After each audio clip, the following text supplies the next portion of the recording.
જય શ્રી કૃષ્ણ. હું નિર્મલા પરમાર,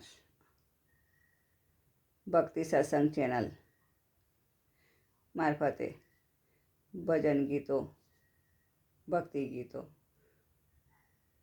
ગાઈને ભજનમાં આમ ચેનલમાં મૂકું છું. અને તમે બધાએ ટૂંકા ગાળામાં મને આટલો બધો જોઈને સપોર્ટ કર્યો છે એ બદલ તમારા બધાનો દિલથી ખૂબ ખૂબ ખૂબ આભાર. 2025નું વરસ તો પૂરું થવા આવ્યું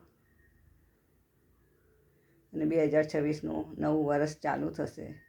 તો બસ તમને બધાને એ જ દુઆ સાથે અને ભગવાનને એ જ પ્રાર્થના કે 25નું વરસ ગમે તેવું ગયું હોય પણ આવનારું 26નું વરસ બધાના માટે સુખ, સમૃદ્ધિ, શાંતિ, ઐશ્વર્ય લઈને આવે એવી બધાના માટે ભગવાન પાસે પ્રાર્થના. જય શ્રી કૃષ્ણ.